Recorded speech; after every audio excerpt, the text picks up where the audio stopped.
Hello, and welcome to this bonus instalment of the podcast. This episode features some very famous voices from the past. Here's James.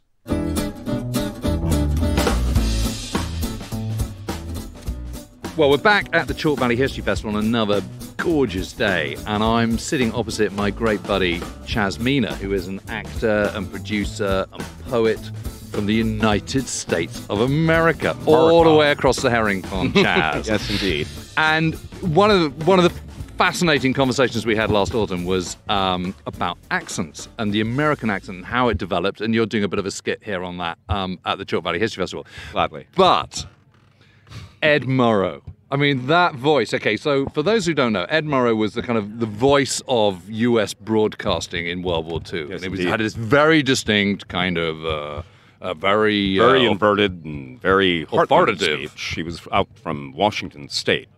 Every syllable had to be accented, and you would go with an upward glide into an indefatigable denouement with each final syllable of a word. Exactly, that's just so brilliant. And then there's Roosevelt himself. He sort of sounds mid-Atlantic. Yes, I mean, he does. He sounds more kind of British than American. Well, he sounds like he sort of grew up in I don't know, in London, and then got across the Atlantic, and after kind of several years has kind of sort of got a few American lilts. But otherwise, I mean, he doesn't sound American at all, really. Not at all, no. But he's considered one of the 10%ers. You know, we're talking about the old Dutch families, very old money with the jaws stuck out like this.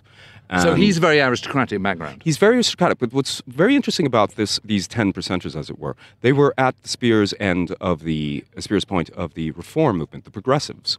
Eleanor Roosevelt, famously, and Franklin are clear examples of those 10%ers that wouldn't veer below 14th Street. Really? Yes, but they certainly fought for them in the state legislature. And along them, Harry Hopkins, and that's why Harry Hopkins is picked up from the New York legislature. Yeah, and he's from the Midwest, isn't he? He is, but he was actually used for the State Recovery Acts of New York, and then later he was federalized, as it were. He became the veritable personal assistant of both Eleanor and Franklin in the White House. He was their kind of sort of best chum advisor, he was, right-hand man. In that horrible year of 1940, when the lowlands were invaded, it was a late-night session with Franklin, which lasted for the rest of his life. He just simply moved into the second floor of the White House. Yeah, but never left again. Never left again until he died of stomach cancer in 1946. He's the one who, along with Ed Murrow, and really Murrow was I should say the forward scout of this cadre of American expatriates who actually lived through the Blitz and could empathize with the people of Great Britain, and they're mostly responsible for turning the tide in public opinion in the United States because he of was doing America. these amazing broadcasts where he was going, Yes, he was. This is London. This is London. And we'll get to that in a second, unless you'd like to go right into it. No. But really, it starts with Edward Murrow, and it ends with Harry Hopkins telling Winston Churchill, who couldn't have been more gracious, aside from the Book of Ruth, "Whither thou goest, go I. Wherever thou lodgest, there lodge I. Thy people will be my people, and thy God, my own." Wow. Great stuff. Yes, great stuff. And Roosevelt on the day of infamy. I mean, this is Pearl Harbour, the 7th of December. I mean, what an amazing speech. I mean, we're all obsessed in this country, and understandably so, with Churchillian rhetoric, and we'll fight them on the beaches, and never has been so much, and all the rest of it. But actually, the day of infamy speech is a cracker, isn't it? It was, and when you listen to it, you could hear sort of a lilt of "I told you so," and "Oh, thank goodness, here is our causus belli," because he wanted to become involved. Famously, under the table, they were talking about this. And Lend-Lease was, let's be frank, Lend-Lease was a little bit too tilted towards the Americans. I personally, as an American, don't like giving the British Empire or Great Britain 50 cruisers and ripping them off with land in the Caribbean. Yeah, I'd but rather it's not real do politic, that. isn't it? I mean, that's the bottom line. Yeah. It's selfish on our end. Sorry about that. Well, that's all right. I mean, don't forget, we in Britain were supplying the Americans lots of stuff as well. 31% of all US supplies in the ETO, the European Theatre of Operations, were provided by Britain. So, Britain had the largest merchant marine, right? And thank goodness for that. Yes, when America came in. And don't forget, America had actually been involved in the Battle of the Atlantic from August 1940. Yes, they were veritable co-belligerents. So. Yeah, the merchant marine then were actually fighting and manning guns and all that. So by the time we December 7th happens, which was a surprise for all, it wasn't a secret conspiracy between Winston Churchill and Franklin. I really get offended by stuff like that. You may as well say, do you know why? Because, I mean, the onus is on you. I say something, the onus on you is to prove me different. Well, if that's the case, why don't I just say, robots are stealing my luggage at Heathrow? It's up to you to prove that I'm wrong. It's perfectly absurd. So by the time it comes around and there's a certain can-do energy in that, even in that first sentence.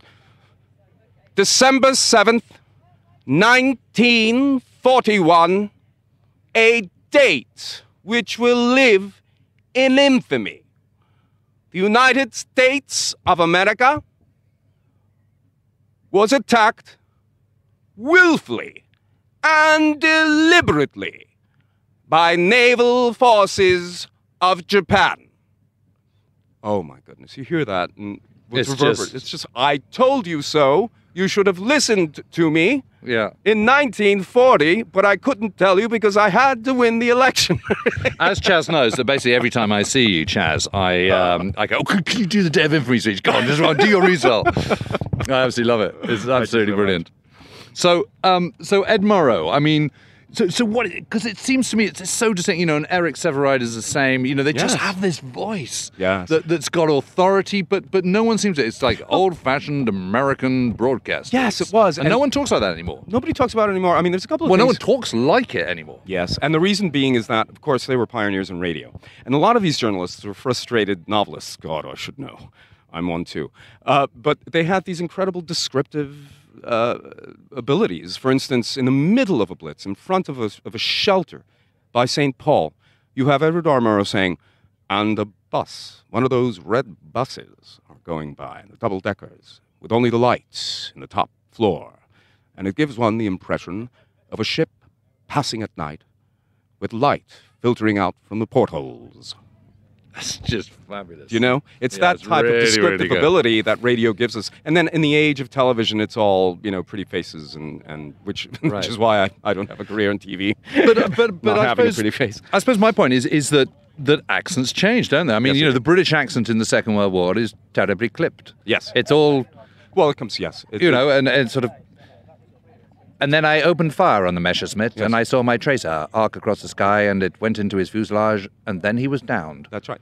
And with the meanwhile, you know, Jerry comes in at 20,000 feet, or 20 angels, 20 come right in, all six blazing, wheels up and all that. Wallace got to be ready for all that sort of thing. Yeah, you know, don't be too quick to jump into the truck, or else you'll miss the glorious view. That's right.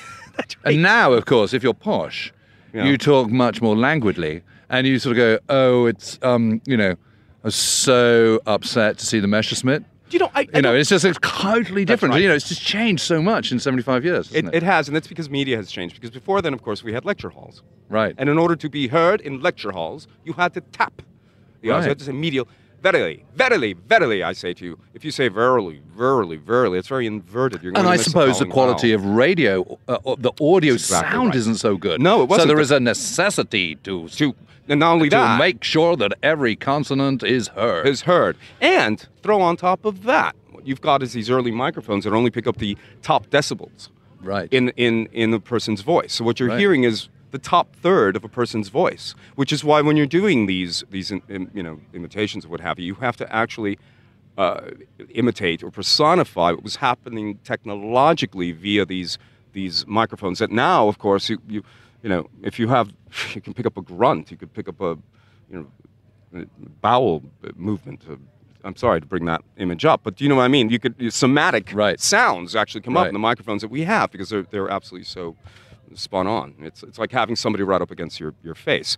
So and it's not a coincidence that speech for the stage and speech for television and film changes with technology becoming ever so intrusive in human dialogue. Really, that's what it is. It becomes intrusive. Before you had this boom, and so the voice goes up, and the voice had to hit the spots on the boom, but now you've got body mics. Yeah. So I do a lot of TV and I produce film, and I tell all actors on set, make sure you turn off, you know, the body mic, because we can hear everything you do, even when you go to the loo, you know. So it's not intrusive. And it's interesting, isn't it, that kind of halfway between now and the Second World War, we have The World at War, that iconic TV series, and who's narrating it? Sir Laurence Olivier. Sir Laurence Olivier. And you know that he did that, apparently, in I think, one weekend. And all he asked for was a bag of green apples and a bottle of Chablis. And that's how he... And you could hear it, and especially that episode for Normandy, when he says, he takes this, I think he prefaces it, in 1940, I can't do his voice now, but in 1940, the British left these beaches, and there's a pause. Thrown out. And then a quicker pause. Now we were coming. You could feel that Shakespearean now is the winter of You can, but there's also there's a terrible kind of wistfulness that infuses his entire commentary, that this was this terrible kind of sort of blight on it. Well, he did, yeah. He got absolutely wrecked on the day that he heard that we were in the war. He was out he was on a boat with David Niven and others. That's right. Just off the coast of... These world-weary Brits out in Hollywood. And he got absolutely arseholed. Yes. But they, to their credit, they came back. They came back if they had to go through North Africa. They came back. They made it back, and and then didn't he fly for the naval fleet arm? Gosh, I think. Yeah, he was on patrol. Larry did, but he gained a lot of those actors played their part. Yes, and he also famously recited the House speech in Portsmouth. I get goosebumps thinking about these guys. Yeah, that's great. But it's lovely. I mean, Chaz, thank you for this. I mean, it's just fascinating. And for me, kind of Ed Murrow is the kind of voice of America in World War II. And we're here in the rooftop for reasons of national security and my own personal safety. I cannot describe exactly where I am, but I can see those spotlights shining up to half a moon and then dissipating by the light. I can almost see the cigarette in his fingers as he's doing that. I mean, man, that was a guy who smoked a lot. Anyway, Chaz, brilliant to chat. Thanks so much.